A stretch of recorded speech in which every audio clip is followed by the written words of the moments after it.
Corría el año 1963. En las áridas y desoladas montañas de Tamaulipas, el silencio no siempre era sinónimo de paz. A veces, era la tapadera de secretos que la tierra misma parecía querer ocultar.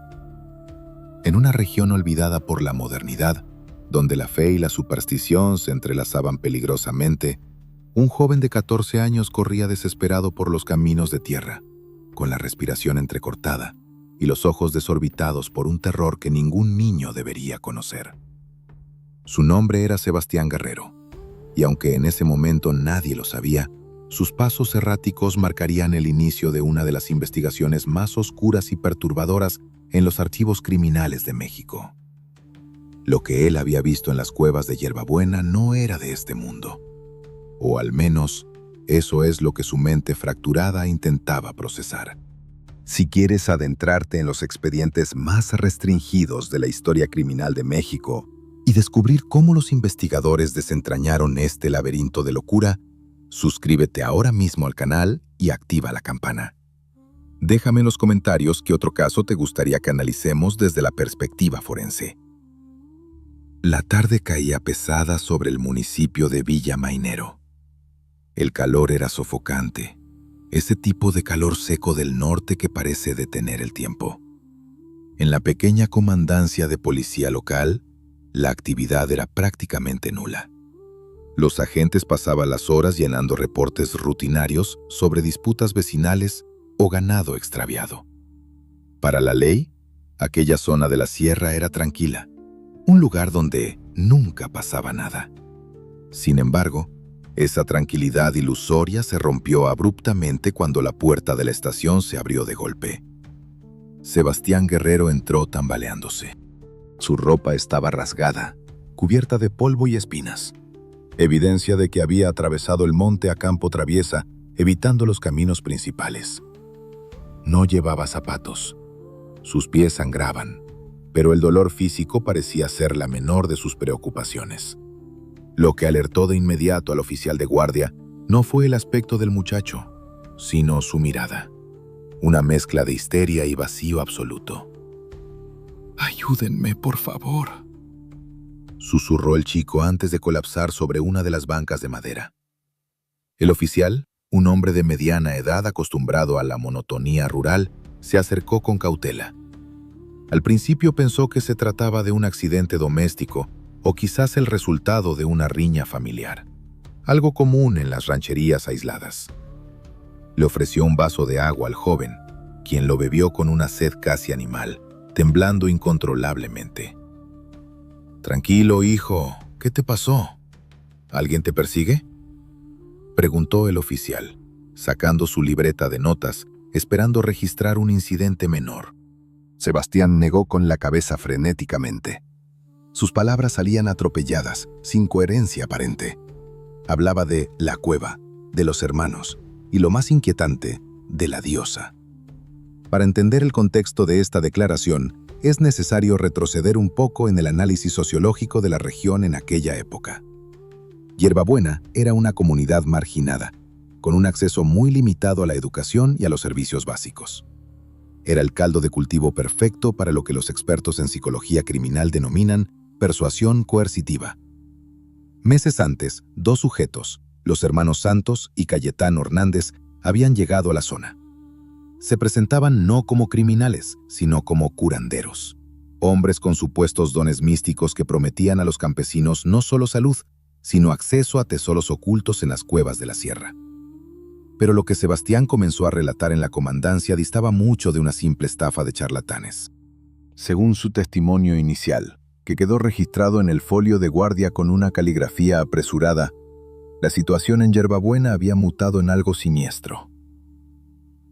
«Ella no es humana», decía el chico, refiriéndose a una figura femenina que había llegado recientemente al pueblo. Ella pide líquido vital». El oficial frunció el ceño. «¿De qué estás hablando? ¿Quién es ella?» «La diosa, Magdalena». El nombre quedó suspendido en el aire viciado de la oficina.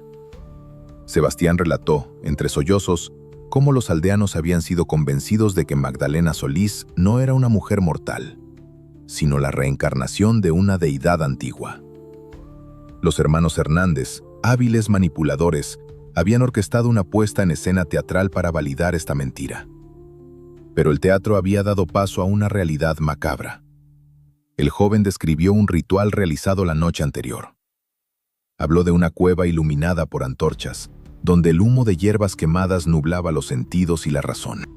Según su relato, los aldeanos, incluidos sus propios familiares, se reunían en un estado de trance colectivo. En el centro de todo estaba ella, vestida con ropajes extraños, sentada en un trono improvisado. Sebastián bajó la voz, como si temiera que las paredes oyeran. Le contó al policía que durante la ceremonia, algo había ocurrido con uno de los habitantes que se había atrevido a cuestionar la divinidad de Magdalena. No usó palabras técnicas, pero su descripción era gráfica. El disidente había sido sometido, golpeado y finalmente silenciado de manera permanente frente a todos. Lo más perturbador para el oficial fue la mención de una bebida sagrada. Sebastián aseguró que, tras el incidente con el disidente, se recolectó el fluido resultante del ataque en copas, y que la diosa lo había ofrecido a los presentes como un sacramento. Una comunión oscura que sellaba el pacto de silencio y lealtad. «Me obligaron a mirar», dijo Sebastián con la voz quebrada. «Dijeron que si no miraba, yo sería el siguiente». El oficial de guardia dejó de escribir. Miró a su compañero que escuchaba desde el otro lado del escritorio con una expresión de incredulidad. En los pueblos pequeños los rumores vuelan, y las historias de brujería no eran raras. Sin embargo, esto sonaba diferente. Había una especificidad en los detalles, una consistencia en el horror que no parecía producto de una alucinación. No obstante, el protocolo y el escepticismo profesional actuaron como primera barrera. ¿Una diosa viviente? ¿Rituales en cuevas? ¿Consumo de sustancias prohibidas? Para la mentalidad pragmática de la policía rural, sonaba a un delirio provocado por la insolación o quizás por el consumo de peyote, algo que ocasionalmente sucedía en la región. «Hijo, eso suena muy grave», dijo el oficial cerrando su libreta. «Pero necesitamos pruebas. No podemos movilizar a la patrulla basándonos en cuentos de fantasmas. ¿Estás seguro de que no tuviste una pesadilla?» La reacción de Sebastián fue visceral. Se levantó de golpe, retrocediendo hacia la pared. La desesperación en su rostro se transformó en ira e impotencia. «Están todos locos allí arriba», gritó. «Si vuelvo no saldré nunca más. Tienen que ir». El ruido alertó al comandante de la estación, quien salió de su despacho privado. Era un hombre severo, de pocas palabras. Escuchó el resumen de su subordinado con escepticismo. Para él, los Hernández eran conocidos como estafadores de poca monta, gente que vendía tónicos milagrosos y engañaba a los incautos con mapas de tesoros falsos. La idea de que hubieran escalado a liderar un culto peligroso le parecía exagerada. Sin embargo, algo en la actitud del chico le generó una duda razonable. No era la historia en sí, sino el estado físico del muchacho. Las heridas en sus piernas eran reales. La deshidratación era real. Y el miedo no se puede fingir con tal intensidad. «Mantengan al chico en custodia protectora por esta noche», ordenó el comandante. «Que le den comida y revisen esas heridas. Mañana veremos qué hay de cierto en todo esto». Sebastián fue llevado a una celda vacía, no como prisionero, sino por su propia seguridad.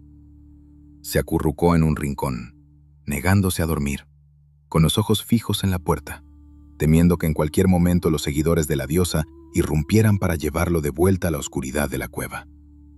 Mientras tanto, en la oficina principal, los oficiales debatían. Algunos bromeaban sobre la imaginación de los jóvenes de la sierra.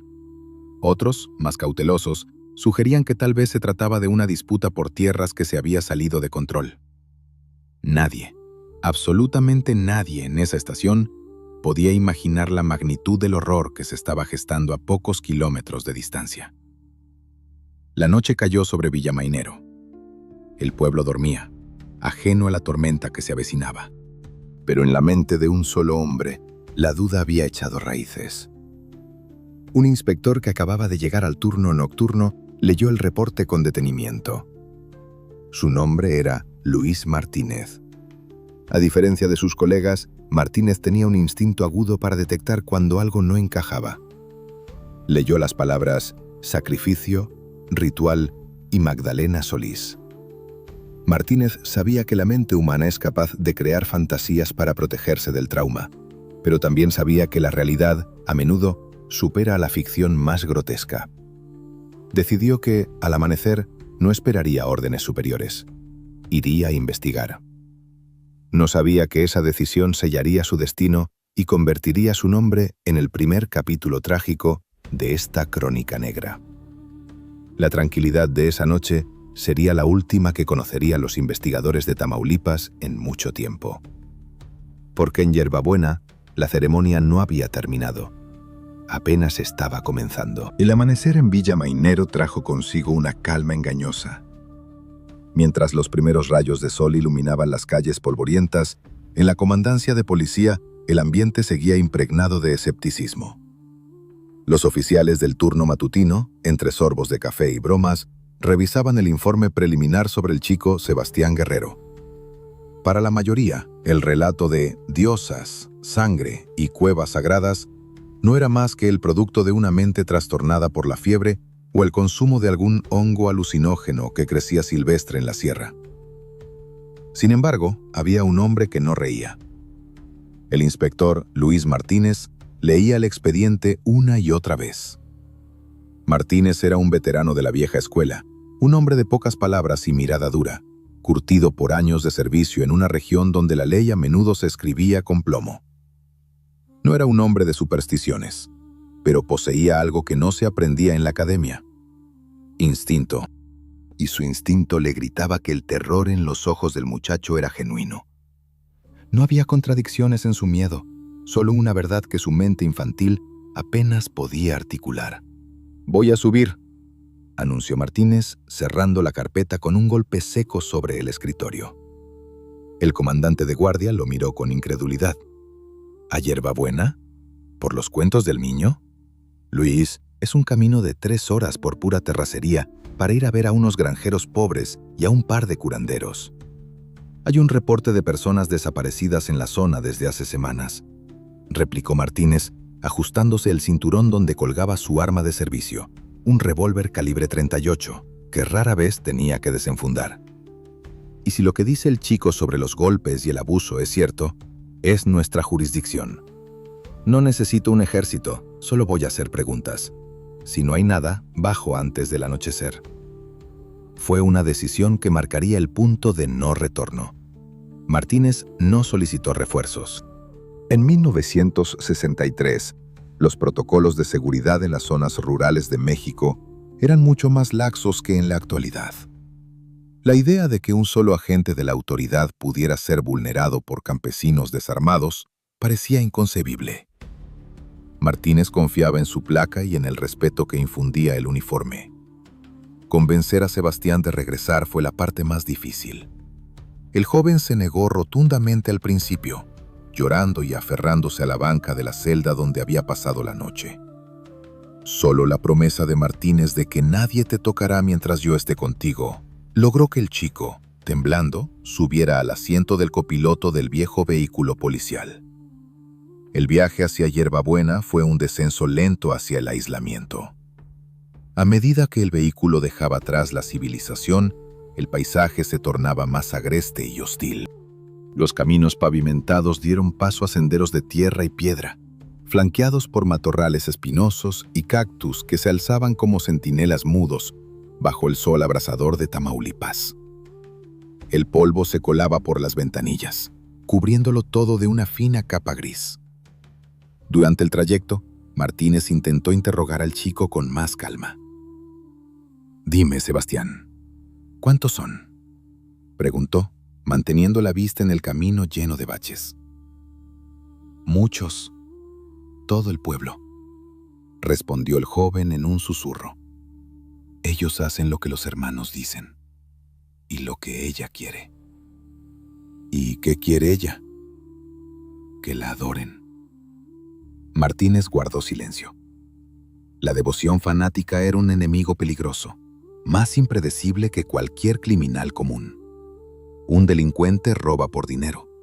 Un fanático mata por una causa. Al llegar a las afueras de Yerbabuena, el ambiente cambió drásticamente.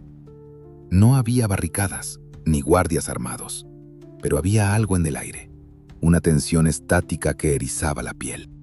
El pueblo parecía sumido en un letargo antinatural. Las casas, construcciones precarias de madera y adobe, estaban cerradas. No se escuchaban perros ladrar ni niños jugando. Solo el sonido del motor del coche policial rompía el silencio sepulcral. Martínez detuvo el vehículo en lo que parecía ser la plaza central, un claro de tierra batida frente a una pequeña estructura que servía de tienda. Bajó del coche con movimientos lentos y deliberados, una técnica para mostrar autoridad sin parecer agresivo. Se ajustó el sombrero para cubrirse del sol y observó a su alrededor. De entre las sombras de las casas comenzaron a salir figuras. Hombres y mujeres con ropas desgastadas, rostros curtidos por el sol y miradas vacías. No se acercaron con curiosidad, como solía ocurrir en los pueblos cuando llegaba la policía. Se acercaron con una coordinación inquietante, formando un semicírculo a una distancia prudente. Nadie hablaba. «Buenos días», dijo Martínez con voz firme, proyectando autoridad. Soy el inspector Luis Martínez, de la policía de Villamainero. Busco a los señores Santos y Cayetano Hernández. El silencio se prolongó durante unos segundos eternos. Finalmente, un hombre mayor dio un paso al frente. No había hostilidad abierta en su voz, pero sí una frialdad mecánica. «Los hermanos están en la cueva», dijo el hombre, señalando hacia un sendero que se perdía en la espesura del monte. «Están rezando». Sebastián, que permanecía dentro del coche, se había hundido en el asiento, tratando de hacerse invisible. Martínez notó el terror del chico y decidió que no lo expondría innecesariamente. «Quédate aquí», le ordenó a través de la ventanilla abierta. «Cierra los seguros, no tardaré». El inspector comenzó a caminar hacia el sendero indicado. Su figura solitaria, recortada contra la montaña, representaba la frágil línea entre la ley y la anarquía. Mientras avanzaba, notó que los aldeanos no volvían a sus casas. Se quedaban allí, observándolo, como una jauría esperando una señal invisible. El camino hacia las cuevas era empinado y difícil.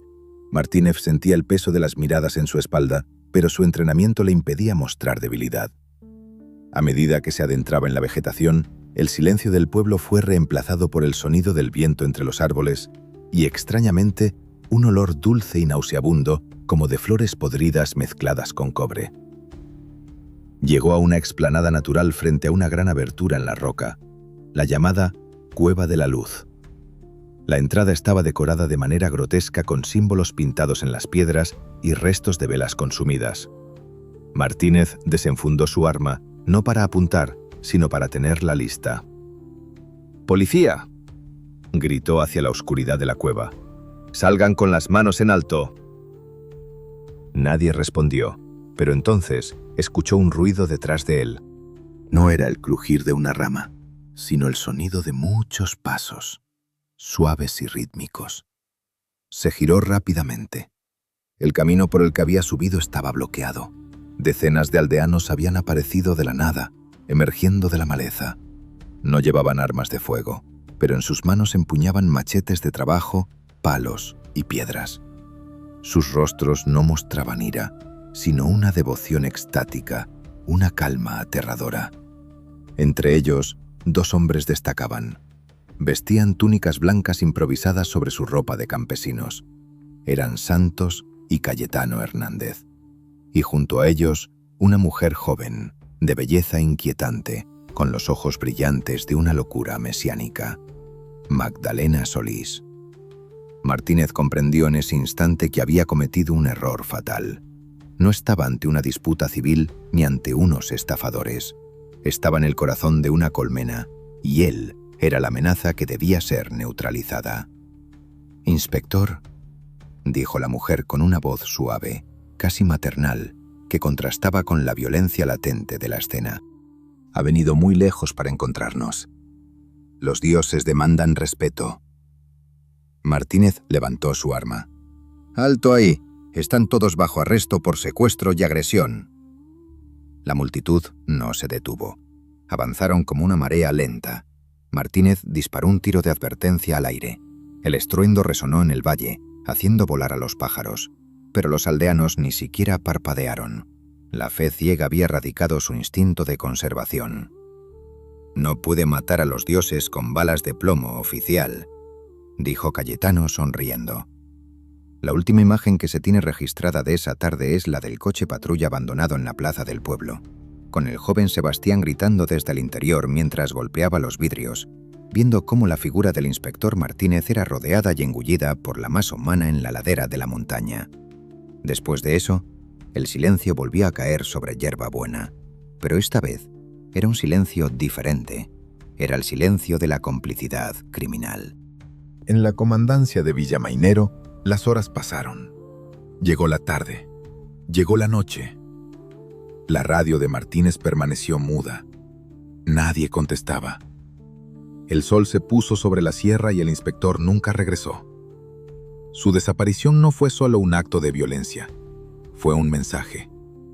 La ley de los hombres había terminado donde empezaba el reino de Magdalena Solís. Lo que ocurrió en esas cuevas después de que Martínez fuera capturado se convertiría en uno de los secretos más atroces de la historia forense de México. Un secreto que tardaría días en salir a la luz, revelando una brutalidad que desafiaba toda lógica humana. El tiempo en una investigación criminal no se mide en horas ni en minutos, sino en el peso del silencio. Y en la comandancia de Villamainero, el silencio se había vuelto ensordecedor.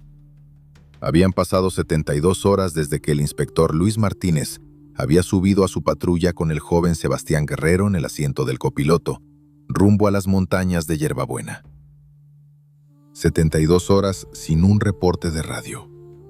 72 horas sin una llamada. 72 horas de una estática vacía que llenaba la sala de guardia con una premonición funesta. El escritorio de Martínez permanecía intacto, con su taza de café a medio terminar y los expedientes abiertos, como si esperaran su regreso inminente. Pero sus compañeros sabían, con esa certeza fría que da la experiencia en la nota roja, que un oficial no desaparece 3 días en la sierra por una avería mecánica.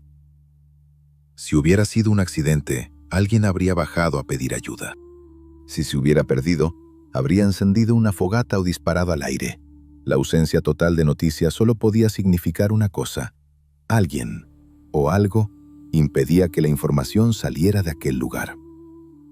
Si te apasiona el análisis forense y quieres entender cómo la policía mexicana de los años 60 enfrentó uno de los casos más bizarros de nuestra historia, suscríbete ahora y deja tu like.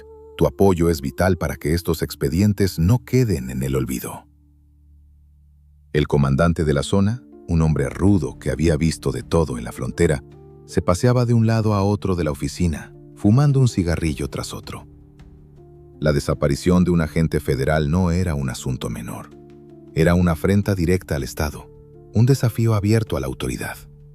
Pero antes de enviar a todo el destacamento a ciegas hacia un terreno hostil, necesitaba inteligencia. Necesitaba saber a qué se enfrentaban realmente. «Quiero todo lo que tengamos sobre esos tales Hernández», ordenó a sus subordinados. «Y averigüen quién demonios es esa mujer de la que hablaba el chico. Esa tal Magdalena». La maquinaria burocrática se puso en marcha. Mientras un grupo de oficiales preparaba el equipo táctico y revisaba los vehículos para el terreno difícil, otros se sumergieron en los archivos polvorientos del registro civil y los antecedentes penales. Lo que descubrieron no fue tranquilizador. Al contrario, pintaba un cuadro de manipulación y decadencia moral que helaba la sangre. Los hermanos Santos y Cayetano Hernández no eran ningunos desconocidos para la ley, aunque sus delitos anteriores eran de poca monta. Eran estafadores profesionales, charlatanes que recorrían los pueblos rurales de Tamaulipas y Nuevo León vendiendo tónicos milagrosos, supuestas curas para el mal de ojo y mapas de tesoros inexistentes de la revolución. Eran hábiles con la palabra, capaces de detectar la desesperación y la ignorancia en la gente y explotarlas para su beneficio. Su modus operandi siempre había sido el engaño rápido. Llegar, prometer, cobrar y huir antes de que se descubriera la farsa. Sin embargo, el informe de inteligencia sugería que algo había cambiado en Yerbabuena. Los Hernández habían dejado de huir, se habían establecido. Habían encontrado en esa comunidad aislada, golpeada por la pobreza y el olvido institucional, el escenario perfecto para su gran obra maestra del engaño. Pero para sostener una mentira de tal magnitud, necesitaban un elemento visual, algo que trascendiera la simple charlatanería. Necesitaban un milagro viviente. Fue entonces cuando apareció el nombre clave en la investigación: Magdalena Solís. Los investigadores rastrearon sus orígenes hasta la ciudad de Monterrey. Magdalena no era una mística, ni una curandera, ni mucho menos una diosa. Su historia era mucho más terrenal y trágica. Los registros indicaban que trabajaba en la zona de tolerancia, una mujer de la vida galante que sobrevivía en los márgenes de la sociedad urbana. Su hermano, Eleazar Solís, actuaba como su protector y proxeneta. La reconstrucción de los hechos, basada en testimonios fragmentados de informantes en la ciudad, sugería que los hermanos Hernández habían reclutado a Magdalena no por sus poderes espirituales, sino por su apariencia. Buscaban una actriz para interpretar el papel de una deidad, alguien que pudiera deslumbrar a los campesinos con su belleza y carisma en medio de la miseria de la sierra. El plan era simple. Ella aparecería en una cueva, iluminada por efectos teatrales, y los Hernández cobrarían las ofrendas de los fieles. Pero el perfil psicológico que los expertos comenzaron a trazar indicaba un giro perturbador. Lo que comenzó como una estafa calculada se había transformado en una psicosis compartida. Los reportes sugerían que Magdalena, lejos de ver esto como un trabajo actoral, había comenzado a creerse su propio papel. El poder absoluto sobre una comunidad aislada, la adoración incondicional y el consumo de sustancias alucinógenas durante los rituales habían fracturado su psique. La estafadora había muerto. La diosa había nacido. Y una deidad que exige adoración total no tolera la intromisión de la policía. «Señor, esto es más grande que una simple estafa», dijo uno de los oficiales de inteligencia colocando las carpetas sobre el escritorio del comandante. «Tenemos reportes no confirmados de ganaderos cercanos. Dicen que en Yerbabuena ya no se permite la entrada ni la salida. Hablan de hogueras nocturnas, de cánticos extraños y de personas que fueron a consultar a los santos y nunca regresaron». El comandante miró el mapa de la región colgado en la pared. Yerbabuena estaba marcada con un círculo rojo. Era un punto ciego. Un agujero negro donde la ley y el orden habían dejado de existir. La situación del inspector Martínez pasaba de persona no localizada a agente en alto riesgo. El protocolo dictaba una respuesta contundente. No se podía enviar a un par de patrulleros a tocar la puerta. Se requería una fuerza de tarea. El comandante tomó el teléfono y marcó el número de la jefatura estatal en Ciudad Victoria. Su voz era grave, carente de emoción, pero cargada de urgencia. «Aquí, comandante de Villamainero. Solicitamos apoyo inmediato. Tenemos un oficial federal desaparecido en cumplimiento de su deber y una situación de insurrección local en la comunidad de Yerbabuena. Posible presencia de culto armado. Solicitamos refuerzos de la Policía Judicial del Estado y, si es posible, apoyo del Ejército. Cambio». La respuesta no se hizo esperar. La maquinaria del Estado, lenta pero aplastante, comenzó a girar. Camiones de transporte de personal, unidades equipadas con armamento de largo alcance y expertos en tácticas de asalto fueron movilizados. La operación dejó de ser una búsqueda y rescate para convertirse en una incursión. Mientras tanto, en Villamainero, el joven Sebastián Guerrero permanecía bajo custodia protectora. Su estado mental se deterioraba. Murmuraba constantemente, repitiendo una y otra vez que ya era tarde, que la sangre había sido derramada. Los médicos locales intentaron sedarlo, pero el chico luchaba contra el sueño, aterrorizado por las pesadillas que lo esperaban al cerrar los ojos. La noche antes del operativo, el ambiente en la comandancia era tenso. Los oficiales limpiaban sus armas con una meticulosidad obsesiva. Sabían que al amanecer subirían a esa montaña. Sabían que se enfrentarían a civiles, a gente que, en teoría, eran víctimas de una estafa. Pero también sabían que no hay enemigo más peligroso que aquel que cree estar luchando una guerra santa. El plan era rodear el pueblo al alba, cortar las vías de escape y avanzar hacia las cuevas. La prioridad era encontrar a Martínez, vivo o muerto. Pero en el fondo, todos presentían que lo que encontrarían en esas cavernas cambiaría sus vidas para siempre. Los rumores sobre los rituales de sangre ya no sonaban tan descabellados a la luz de la desaparición de su compañero. El silencio de Hierbabuena era una trampa, y ellos estaban a punto de entrar en ella. La madrugada llegó fría y gris. Una columna de vehículos policiales y militares se alineó en la salida del pueblo. Los motores rugían, rompiendo la quietud de la mañana. No había sirenas, solo el sonido metálico de los cerrojos y las miradas decididas de hombres que iban a enfrentar lo desconocido. El comandante dio la orden por radio. «Todas las unidades, avancen. Objetivo, Hierbabuena. Extremen precauciones. No sabemos qué nos espera arriba». La caravana se puso en movimiento, levantando una nube de polvo que parecía una mortaja cubriendo el camino. Iban a buscar respuestas, a restaurar el orden, a rescatar a un compañero. Pero lo que no sabían era que en Hierbabuena, la lógica humana había sido reemplazada por una teología del terror. La incursión estaba en marcha, y el horror estaba a punto de ser revelado. El sol de Tamaulipas caía a plomo sobre la columna de vehículos que serpenteaba por los caminos de terracería. El calor era sofocante, distorsionando el aire sobre los cofres de las patrullas y los camiones militares, creando espejismos de agua inexistente en el horizonte. Pero no era sed lo que sentían los hombres que conformaban aquel operativo sin precedentes. Era una tensión eléctrica, esa adrenalina fría que precede al combate. El convoy, una mezcla heterogénea de policías estatales, judiciales y elementos del ejército mexicano, avanzaba lento pero inexorable hacia el corazón de la sierra, hacia Hierbabuena, un punto en el mapa que había pasado de ser una comunidad olvidada a convertirse en una fortaleza del fanatismo. Si quieres conocer los detalles tácticos de cómo se desmanteló una de las sectas más peligrosas de México y el precio que pagaron los involucrados, suscríbete ahora mismo al canal. Tu apoyo nos permite seguir desempolvando estos archivos. El comandante al frente de la operación, un hombre con el rostro curtido por el sol y años de servicio en la frontera, sabía que el elemento sorpresa se había perdido hacía kilómetros. El rugido de los motores diésel y la nube de polvo que levantaban eran imposibles de ocultar en el silencio del monte. La estrategia, por tanto, no era el sigilo, sino la fuerza abrumadora.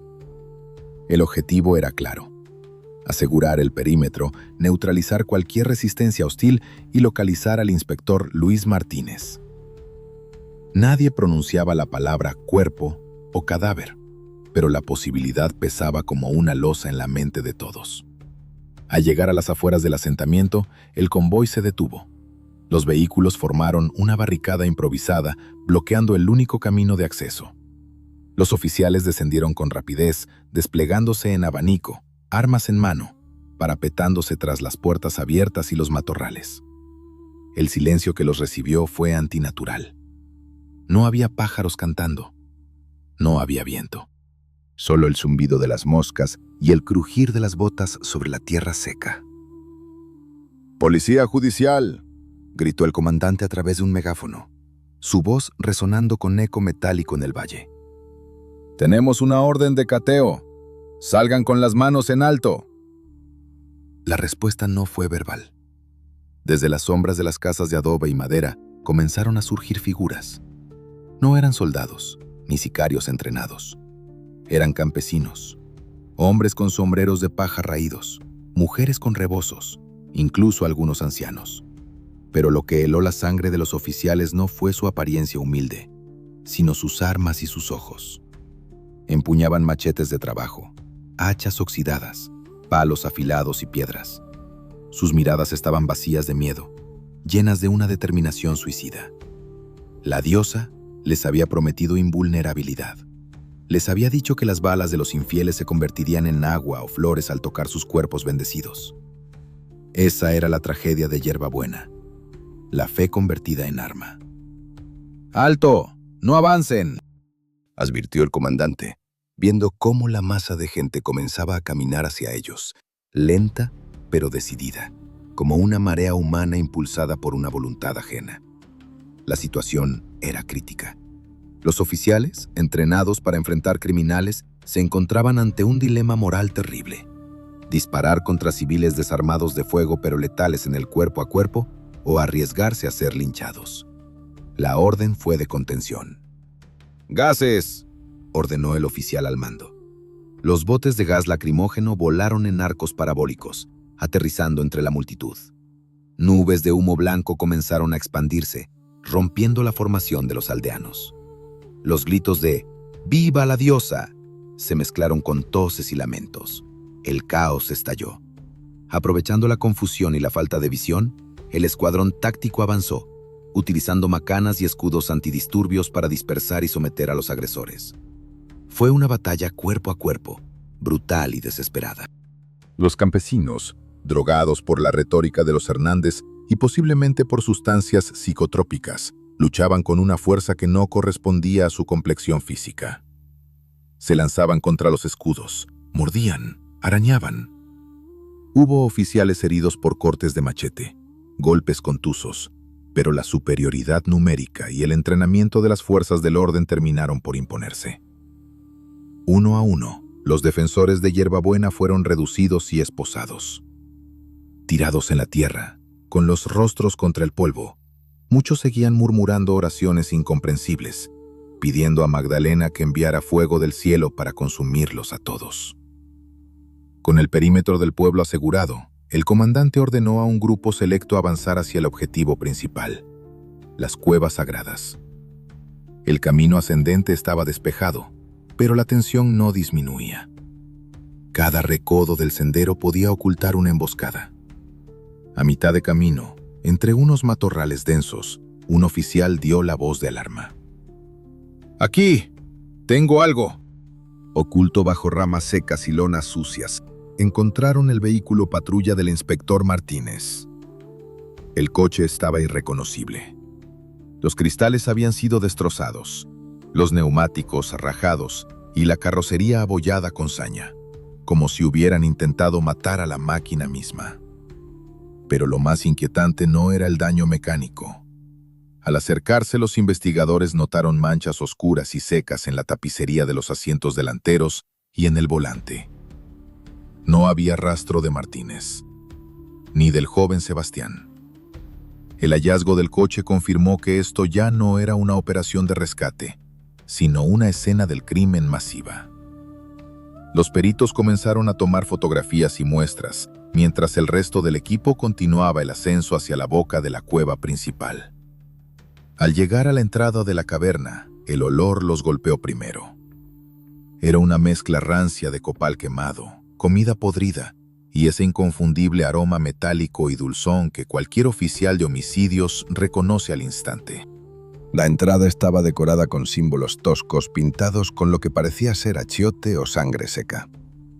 El equipo entró con linternas potentes, cortando la oscuridad perpetua de la cueva. El haz de luz reveló un escenario de pesadilla surrealista.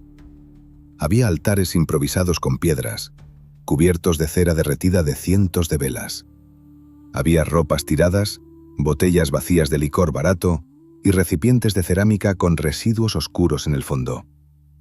«¡Despejado!», gritó el líder del equipo de asalto tras revisar los rincones más profundos. La cueva estaba vacía de personas. Los líderes del culto, Magdalena Solís, Santos y Cayetano Hernández, no estaban allí. Habían huido, posiblemente alertados por el ruido de los motores kilómetros abajo, o quizás por una red de informantes en los pueblos vecinos, habían escapado hacia la parte más agreste y virgen de la sierra antes de que se cerrara el cerco. Sin embargo, no se habían ido con las manos vacías. En el suelo de la cueva, cerca de lo que parecía ser un trono elevado, los oficiales encontraron la placa policial del inspector Martínez. estaba doblada, como si alguien hubiera intentado romperla con una piedra, y manchada. Junto a ella, un zapato de niño, pequeño y desgastado, que coincidía con la descripción del calzado que llevaba Sebastián. La frustración se apoderó del comandante. Habían tomado el pueblo, pero los monstruos se habían escabullido entre las sombras del bosque. La operación de limpieza se convirtió inmediatamente en una cacería humana. Se establecieron perímetros de búsqueda, se solicitaron perros rastreadores y se dio aviso a todas las rancherías en un radio de 50 kilómetros. Mientras los detenidos eran subidos a los camiones para ser trasladados a Ciudad Victoria para su interrogatorio, uno de los oficiales de inteligencia se acercó al comandante con una expresión sombría. Había estado examinando una de las cámaras laterales de la cueva, un nicho oscuro que al principio había pasado desapercibido. «Señor, tiene que ver esto», dijo el oficial, con la voz temblorosa, algo raro en un hombre de su experiencia. «No se fueron solos, y lo que dejaron atrás no tiene nombre». El comandante siguió a su subordinado hacia la oscuridad.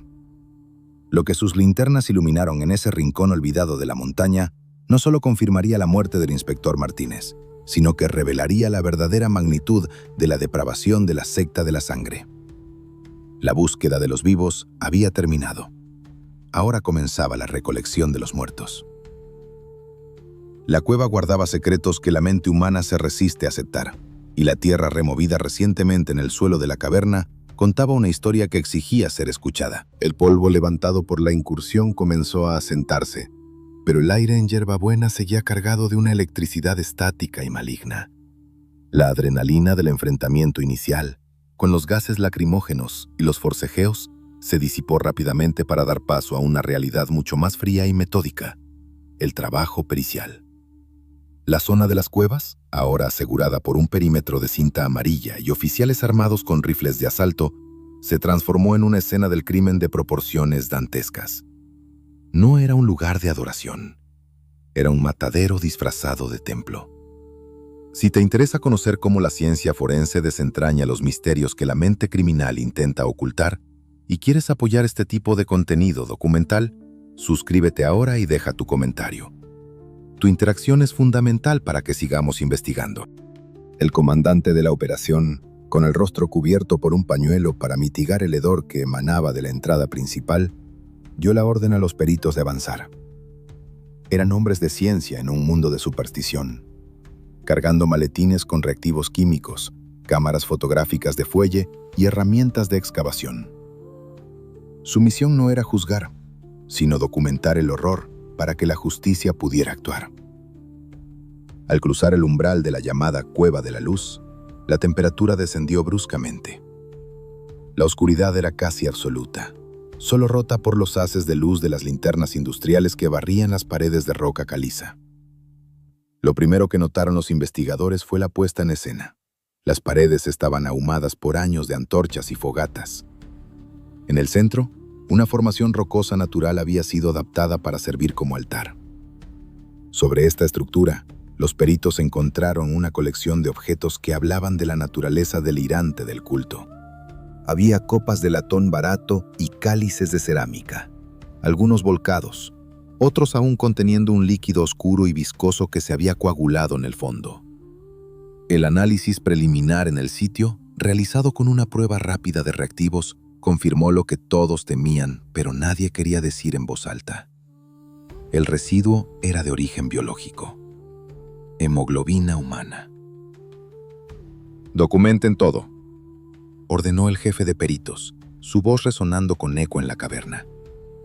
«No toquen nada sin guantes. Cada gota cuenta». Más allá del altar, en las sombras proyectadas por las estalagmitas, se encontraron restos de lo que parecía ser una fiesta macabra. Botellas de aguardiente, colillas de cigarros de marihuana y restos de peyote. La combinación de narcóticos y fervor religioso explicaba la sumisión ciega de los aldeanos y la locura de los líderes. Magdalena Solís y los hermanos Hernández no solo manipulaban la fe, intoxicaban a sus seguidores para romper cualquier resistencia racional. Pero la verdadera pesadilla no estaba en los objetos, sino en la tierra misma. En un rincón apartado de la cueva principal, donde el suelo de piedra daba paso a una zona de tierra blanda y arcillosa, los oficiales notaron una perturbación reciente. La tierra estaba removida. Montículos irregulares que no correspondían a la geología natural del lugar. El olor allí era insoportable. Una mezcla dulce y penetrante de descomposición acelerada por el calor y la humedad de la cueva. «Traigan las palas», murmuró uno de los agentes, con un nudo en la garganta. La excavación comenzó con una lentitud respetuosa. Cada palada de tierra retirada aumentaba la tensión en el grupo. No tardaron mucho en encontrar lo que buscaban. A menos de 1 metro de profundidad, la pala golpeó algo que no era piedra. Un trozo de tela azul oscuro, sucio y desgarrado, emergió de la tierra. Era el uniforme de la policía estatal. El silencio que siguió fue absoluto. Los hombres dejaron de cavar y procedieron con las manos enguantadas, retirando la tierra con cuidado quirúrgico. Poco a poco, la figura del inspector Luis Martínez quedó expuesta ante las luces de las linternas. El estado del cuerpo del inspector era una testificación muda de la brutalidad que había sufrido. No entraré en detalles gráficos por respeto a la memoria de la víctima y a las normas de esta plataforma, pero basta decir que Martínez no murió de manera rápida. Su cuerpo presentaba signos evidentes de lo que en criminología se conoce como overkill o ensañamiento. Múltiples lesiones que iban más allá de lo necesario para causar la muerte, infligidas con objetos contundentes y punzocortantes. Su rostro, aquel que días antes mostraba determinación en la comisaría de Villamainero, estaba irreconocible, congelado en una expresión final de agonía. Lo más perturbador para los forenses fue el patrón de las heridas. No eran golpes aleatorios de una turba furiosa.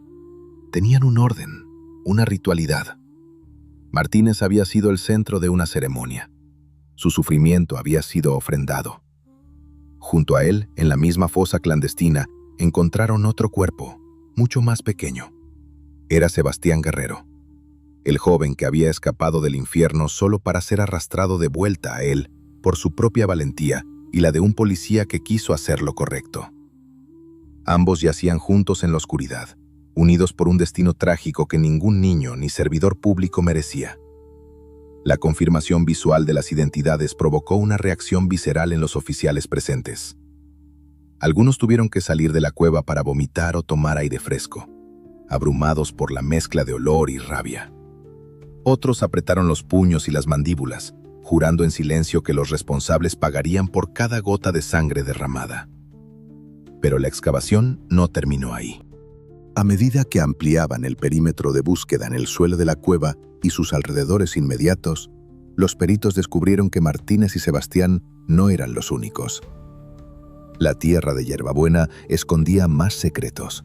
Se localizaron otras depresiones en el terreno, fosas más antiguas, algunas ya cubiertas por vegetación nueva.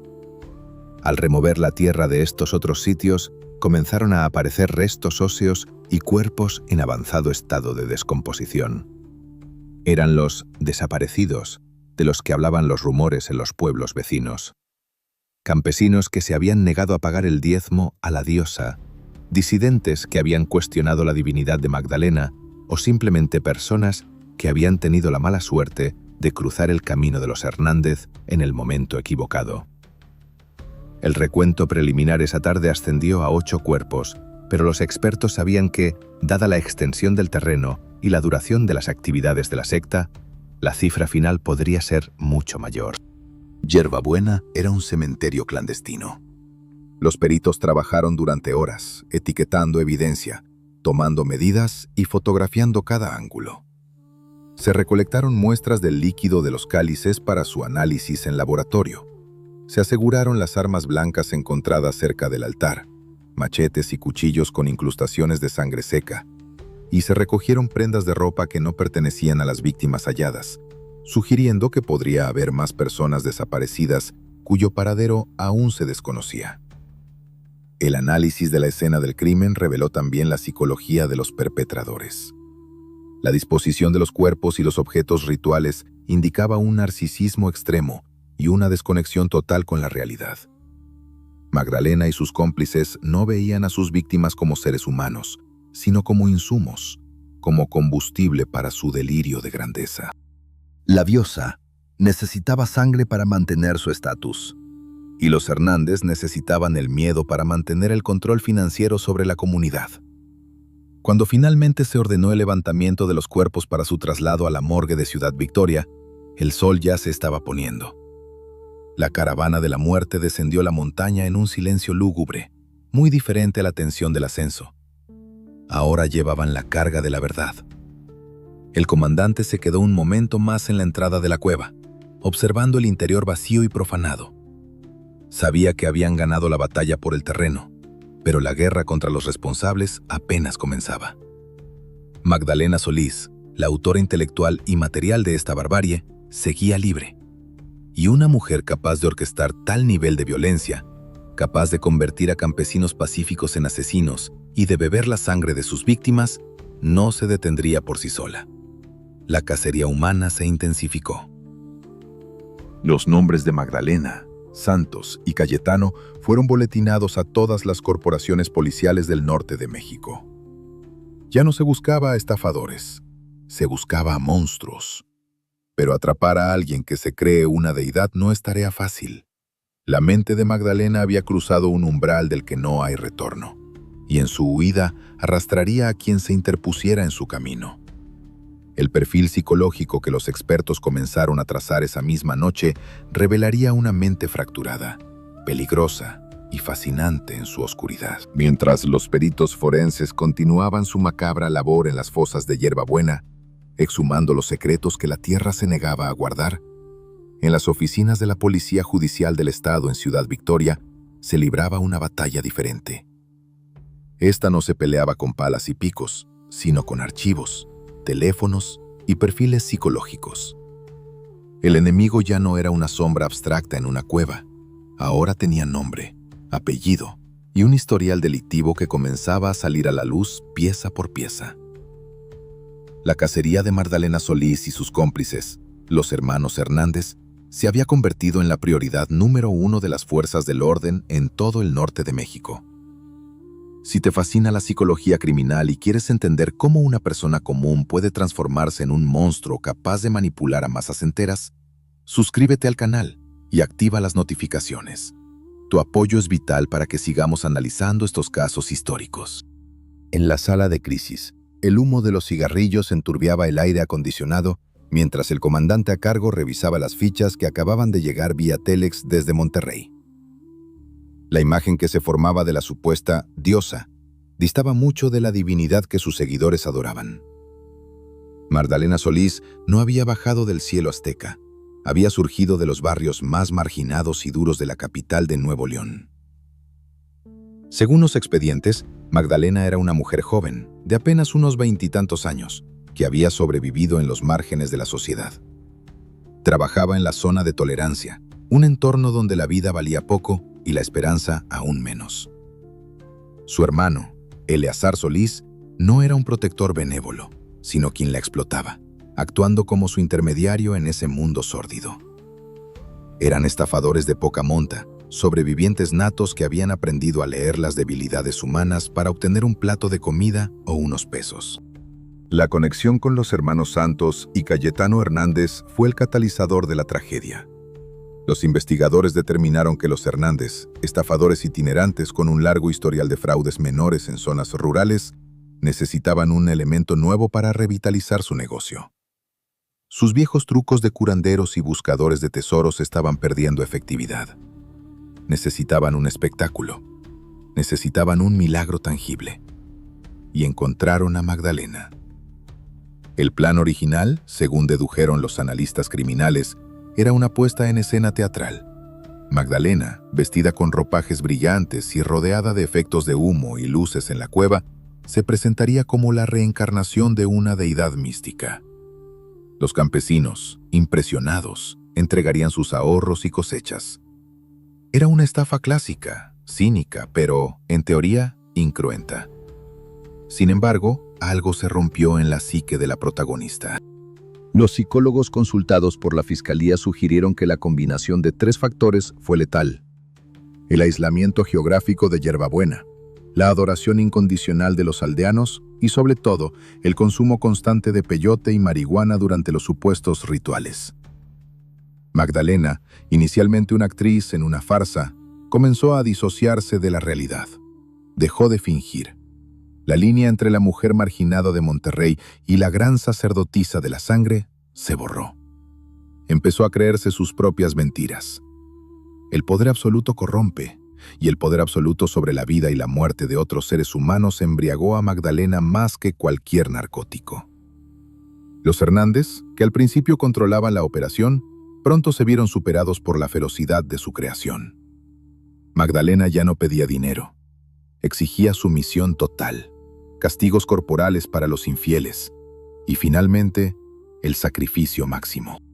Se convirtió en la líder de facto, arrastrando a su hermano y a los Hernández a una espiral de violencia sin retorno. «No estamos buscando a una estafadora», dijo el comandante a sus oficiales de campo, señalando la foto borrosa de Magdalena en el pizarrón.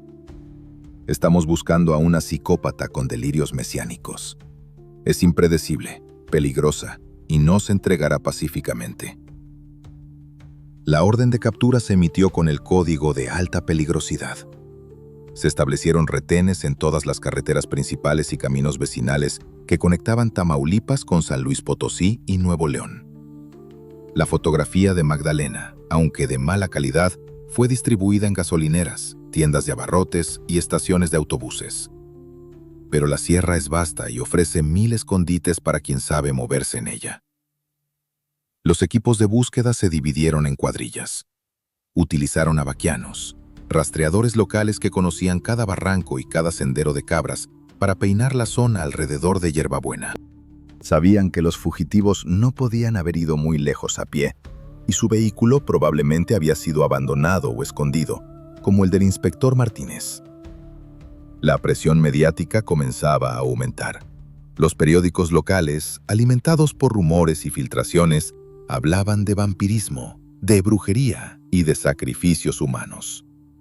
La sociedad exigía respuestas y, sobre todo, justicia. El gobernador del estado ordenó que se destinaran todos los recursos necesarios para cerrar el caso antes de que el pánico se extendiera. Durante 2 días, la búsqueda pareció estancada. Se revisaron ranchos abandonados, chozas de pastores y cuevas menores, pero solo encontraron rastros fríos, fogatas apagadas días atrás, restos de comida enlatada y huellas que se perdían en el pedregal. Parecía que la tierra se los había tragado. Sin embargo, como suele suceder en las investigaciones criminales, el error humano fue la clave. La inteligencia policial recibió un informe de un campesino en una ranchería cercana al municipio de Villa Mainero, a unos 30 kilómetros de Yerbabuena. El hombre, nervioso, relató que había visto a un grupo de personas extrañas, 2 hombres y una mujer, merodeando cerca de una propiedad agrícola conocida como el Rancho del Olvido. Lo que le llamó la atención no fue su presencia, sino su comportamiento. Intentaban comprar gallinas y maíz pagando con monedas de plata antiguas y joyas rústicas, algo inusual para simples vagabundos. Además, la descripción de la mujer coincidía. Joven, de mirada intensa y actitud dominante, a pesar de la suciedad y el cansancio. «Es ella», confirmó el oficial de enlace al recibir el reporte por radio. «Coincide con el perfil. Se están quedando sin suministros y están desesperados». El comandante no dudó. Movilizó a 3 unidades de asalto y un contingente de apoyo militar hacia las coordenadas indicadas. La estrategia cambió de rastreo a cerco. No querían asustarlos y que huyeran de nuevo al monte.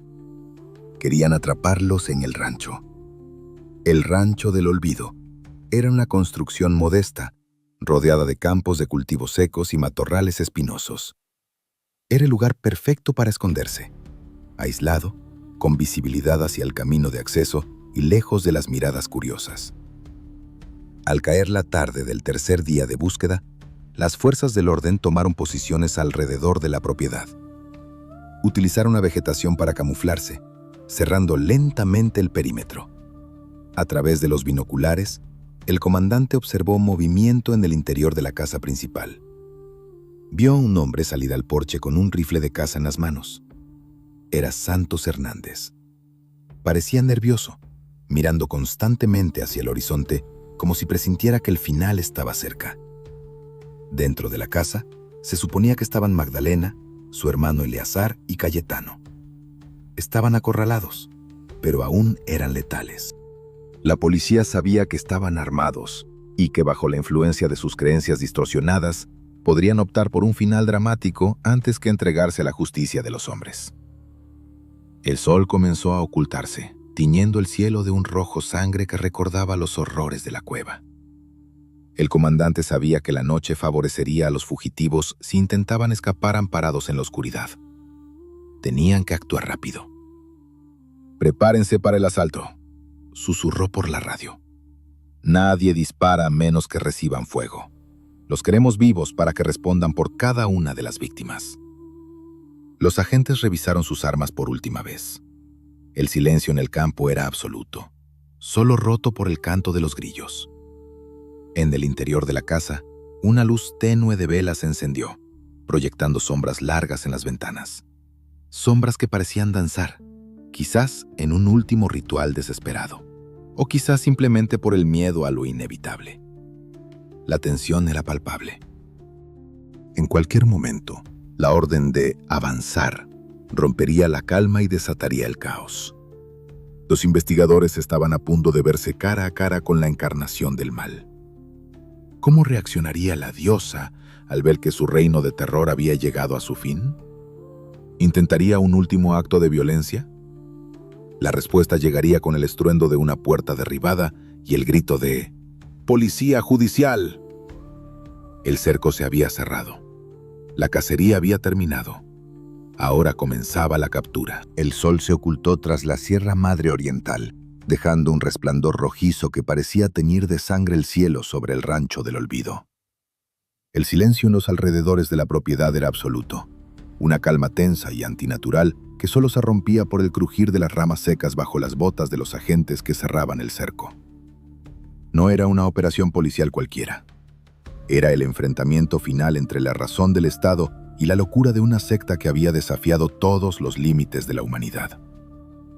Adentro, los líderes del culto de la sangre esperaban, quizás rezando a sus dioses oscuros, quizás contando sus últimos momentos de libertad. Si quieres vivir la tensión de este operativo histórico minuto a minuto y descubrir cómo reaccionó la gran sacerdotisa ante el inevitable peso de la ley, suscríbete ahora mismo al canal. Tu apoyo es la munición que necesitamos para seguir trayéndote estas historias. El comandante alzó la mano derecha, una señal silenciosa que se replicó entre los matorrales. 30 hombres, una mezcla de policía judicial y ejército, quitaron los seguros de sus armas al unísono. El sonido metálico fue el único aviso que tuvieron los ocupantes de la casa. «Policía judicial, están rodeados. Salgan con las manos en alto o abriremos fuego», gritó el comandante a través del megáfono, su voz rompiendo la quietud de la noche como un trueno. La respuesta no fue verbal.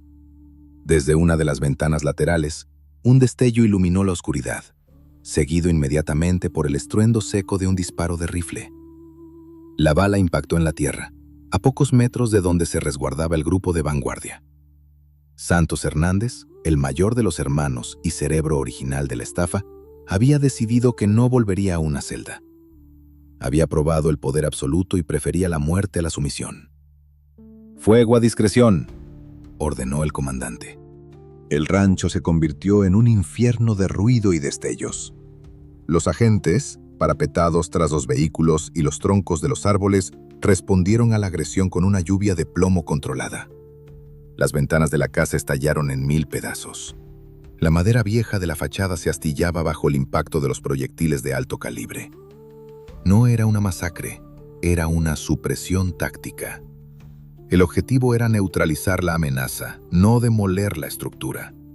El intercambio de disparos duró apenas unos minutos, pero parecieron horas. De repente, el rifle de Santos dejó de disparar. Un silencio pesado volvió a caer sobre el rancho, solo interrumpido por los gritos ahogados y lamentos que provenían del interior. ¡Alto el fuego! ¡Avancen con precaución!, ordenó el líder del operativo. El equipo de asalto se movió rápido, cruzando el espacio abierto que los separaba de la puerta principal. Con una patada certera, derribaron la entrada. Las linternas tácticas barrieron el interior, revelando una escena de miseria y decadencia que contrastaba con las pretensiones divinas de sus habitantes. En el suelo de la sala principal yacía Santos Hernández. El sumo sacerdote había recibido 2 impactos en el pecho. Su respiración era agónica, un silbido húmedo que se apagaba rápidamente. Junto a él, su rifle de caza, inútil contra la potencia de fuego de la ley. No hubo últimas palabras, ni maldiciones, solo la mirada vidriosa de un hombre que jugó a ser Dios y murió como un criminal acorralado. Pero la misión no había terminado. Faltaban los otros. En una habitación contigua, los agentes encontraron a Cayetano Hernández y a Eleazar Solís. Lejos de la valentía suicida de Santos, ambos hombres estaban acurrucados en un rincón, temblando. El miedo había disipado cualquier rastro de misticismo. Se entregaron sin ofrecer resistencia, llorando y suplicando clemencia, alegando que ella los había obligado, que ellos solo seguían órdenes. La lealtad fanática se había evaporado ante la realidad de las armas automáticas. Sin embargo, Magdalena no estaba con ellos. «¿Dónde está?», le gritó un oficial a Cayetano, zarandeándolo por las solapas de su camisa sucia. «En el cuarto de atrás», balbuceó el detenido, con los ojos desorbitados. «Está con los espíritus». Los agentes se dirigieron hacia la última habitación de la casa. La puerta estaba cerrada. Se podía percibir un olor fuerte, penetrante, a hierbas quemadas y almizcle. El comandante hizo una seña a 2 de sus hombres más fuertes para que se prepararan. A la cuenta de 3, irrumpieron en el cuarto. Lo que vieron los dejó helados por un instante. Magdalena Solís no estaba escondida bajo la cama ni intentando huir por una ventana. Estaba de pie, en el centro de la habitación, iluminada por docenas de velas que parpadeaban con la corriente de aire. Vestía una túnica improvisada, manchada de suciedad y fluidos secos. Su cabello estaba enmarañado, salvaje, pero eran sus ojos los que captaban toda la atención, pupilas dilatadas al máximo, una mirada que no enfocaba en nada y a la vez parecía verlo todo. Estaba en un trance profundo, inducido probablemente por una dosis masiva de peyote y la propia psicosis de su delirio. Al ver entrar a los uniformados, no mostró miedo. Al contrario, una sonrisa grotesca se dibujó en su rostro. «No pueden tocarme», susurró con una voz gutural que no parecía suya. «Soy fuego, soy sangre, soy eterna». Una de los oficiales se adelantó para esposarla. «Magdalena Solís queda detenida por los delitos de...». No pudo terminar la frase. Con una velocidad y una fuerza sorprendentes para su complexión delgada, Magdalena se abalanzó sobre él. No tenía armas, pero sus uñas eran como garras y sus dientes buscaban carne. Gritaba en una lengua ininteligible, una mezcla de náhuatl mal pronunciado y maldiciones bíblicas. Fue necesario el esfuerzo de 3 hombres para someterla. La diosa luchaba como un animal salvaje, pataleando, mordiendo, escupiendo. No luchaba por su libertad física, luchaba por mantener su realidad fracturada. Para ella, aquellos hombres no eran policías, eran demonios enviados para probar su divinidad. Finalmente lograron ponerle las esposas. La inmovilizaron contra el suelo de tierra apisonada. Magdalena seguía gritando, pero sus fuerzas comenzaban a flaquear. El efecto de las drogas y el agotamiento físico pasaban factura. «Sáquela de aquí», ordenó el comandante secándose el sudor frío de la frente. «Y aseguren la escena. Quiero a los peritos revisando cada centímetro de este lugar». El traslado de los detenidos fue un espectáculo dantesco. Mientras los sacaban del rancho hacia los vehículos policiales, Magdalena, ya sometida pero no vencida en su mente, comenzó a reír. Una risa aguda, histérica, que resonó en la noche y erizó la piel de los veteranos agentes. «No pueden matar lo que no muere», gritaba a la oscuridad. «La sangre ya fue derramada. La cosecha está lista». Los agentes la empujaron dentro de la patrulla, cerrando la puerta con fuerza para silenciar sus delirios. Cayetano y Eleazar fueron subidos a otro vehículo, cabizbajos, derrotados. El cuerpo de Santos quedó atrás, esperando al forense, un monumento caído a la ambición desmedida. El operativo en el Rancho del Olvido había sido un éxito táctico. La cúpula de la secta de Hierbabuena había sido desmantelada.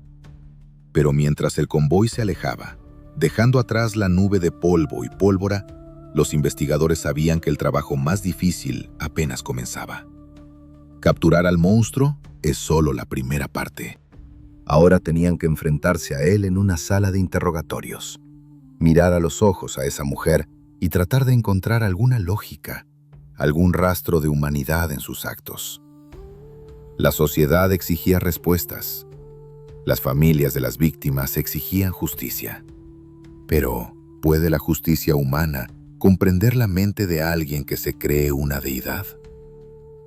El viaje de regreso a la civilización fue largo y silencioso. En la parte trasera de la patrulla, Magdalena Solís se quedó dormida, o tal vez se desmayó, con la cabeza apoyada contra el cristal blindado. Por un momento, parecía solo una mujer joven y frágil, una víctima más de la pobreza. Pero las manchas en sus manos y la memoria de las fosas en Hierbabuena recordaban a todos que, a veces, el mal más puro se esconde tras el rostro más inocente. La pesadilla en la sierra había terminado, pero el horror en los tribunales estaba por comenzar. El eco de los disparos en el Rancho del Olvido se había desvanecido, pero el estruendo mediático apenas comenzaba. La captura de Magdalena Solís y sus cómplices no trajo la paz inmediata que las autoridades esperaban. Por el contrario, desató una tormenta de morbo, horror e incredulidad que sacudió los cimientos de la sociedad mexicana de los años 60. En las frías celdas de la penitenciaría del Estado en Ciudad Victoria, lejos de sus altares y sus seguidores, la supuesta diosa se enfrentaba ahora al juicio más terrenal posible, el de los hombres, el de las leyes escritas en papel y tinta, no en delirios y sangre. Si has seguido esta serie hasta el final y valoras el trabajo de investigación para traer a la luz estos casos olvidados, por favor suscríbete, comparte el video y déjame un comentario. Tu apoyo es lo único que mantiene vivo este canal de Crónica Negra. La sala de interrogatorios era un cubo de concreto pintado de un verde institucional desgastado, iluminado por una bombilla desnuda que zumbaba incesantemente. Frente a la mesa de metal, esposada a la silla, Magdalena Solís ya no parecía la figura imponente que había dominado la voluntad de todo un pueblo. Sin sus túnicas, sin el maquillaje ritual y, sobre todo, sin el efecto embriagador de los narcóticos, era solo una mujer pequeña, demacrada y con la mirada perdida. Sin embargo, cuando el agente del Ministerio Público entró para tomar su declaración oficial, descubrió que la fragilidad física era solo un cascarón. «Nombre completo para el registro», dijo el fiscal, encendiendo un cigarrillo para disimular el temblor en sus manos. Había visto las fotos de la cueva.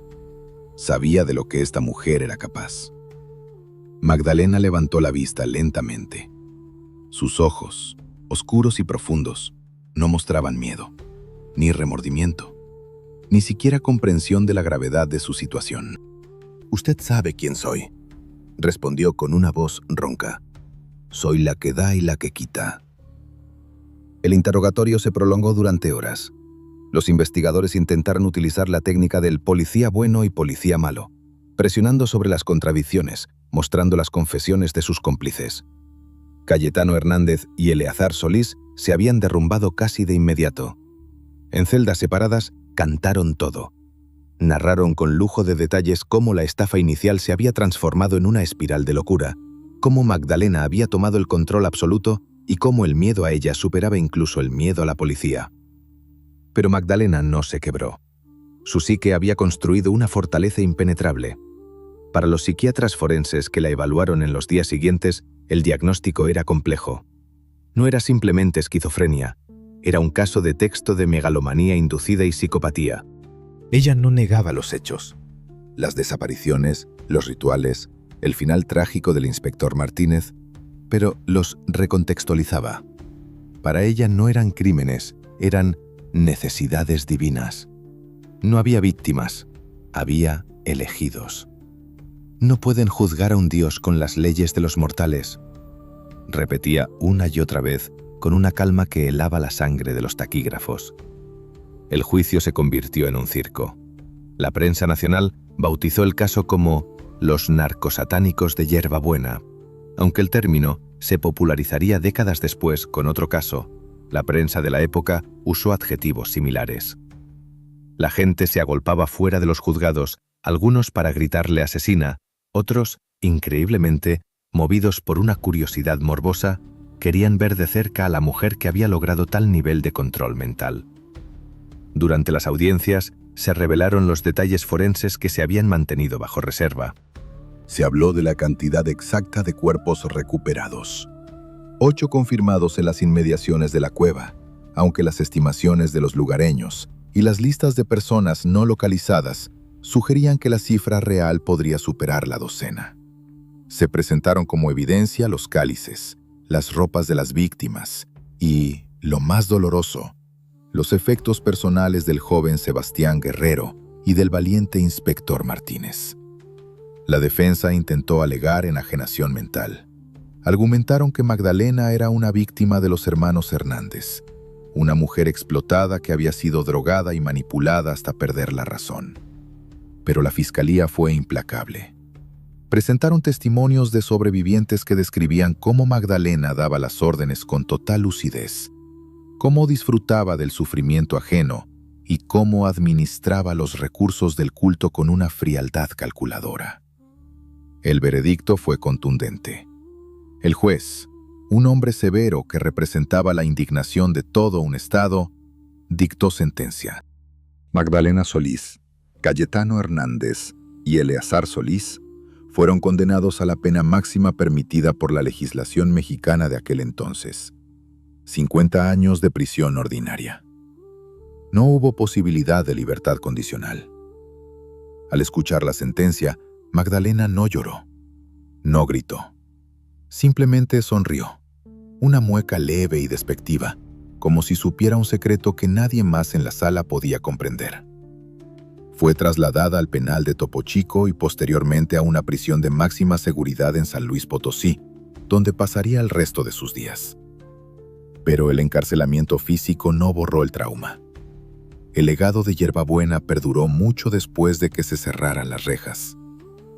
Para la policía mexicana, el caso de Magdalena Solís marcó un antes y un después en la forma de abordar los crímenes en zonas rurales marginadas. Quedó demostrada la vulnerabilidad de las comunidades aisladas ante los depredadores carismáticos. Se implementaron, al menos en teoría, nuevos protocolos para investigar reportes de sectas o grupos coercitivos, entendiendo que detrás de la fachada religiosa a menudo se esconden estructuras criminales complejas. La figura del inspector Luis Martínez fue rehabilitada con honores póstumos. Su nombre fue inscrito en el muro de los caídos de la corporación estatal. Su sacrificio no fue en vano. Su desaparición fue la chispa que obligó al Estado a mirar hacia la sierra y detener la masacre antes de que cobrara más vidas. Él y el pequeño Sebastián se convirtieron en símbolos de la lucha desigual entre la inocencia y la perversidad. Con el paso de los años, Magdalena Solís se convirtió en una leyenda negra dentro del sistema penitenciario. Se cuenta que incluso tras las rejas seguía recibiendo cartas de admiradores perturbados. Murió en prisión décadas más tarde, vieja y olvidada, lejos de la gloria que tanto ansiaba. Su muerte no fue mística ni espectacular. Fue el final común de una reclusa enferma. Sin embargo, en Yerbabuena, las cicatrices tardaron generaciones en sanar. Las cuevas fueron selladas por el ejército y durante mucho tiempo los habitantes evitaban mirar hacia la montaña al caer la noche. Se dice que cuando el viento sopla fuerte en la sierra de Tamaulipas, todavía se pueden escuchar los ecos de cánticos antiguos. Un recordatorio de que el mal no necesita cuernos ni cola para manifestarse. A veces, solo necesita desesperación, ignorancia y una voz persuasiva que prometa el paraíso mientras construye el infierno. Este caso nos deja una lección escalofriante. La mente humana es el abismo más profundo. La capacidad de creer, de tener fe, es una de nuestras mayores virtudes. Pero cuando esa fe es secuestrada por la psicopatía, se convierte en el arma más letal. Magdalena Solís no tenía poderes sobrenaturales, pero logró lo que pocos criminales consiguen: que sus víctimas caminaran voluntariamente hacia su propio final, convencidas de que era un honor. Y así cerramos la carpeta de investigación sobre la gran sacerdotisa de la sangre. La justicia cumplió su parte, pero las preguntas sobre la naturaleza de la maldad humana quedan abiertas para siempre.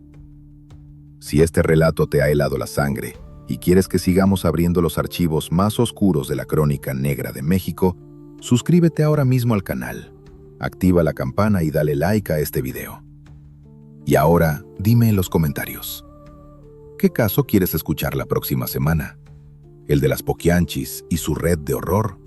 ¿O la historia del caníbal de la Guerrero? Tú decides el próximo expediente.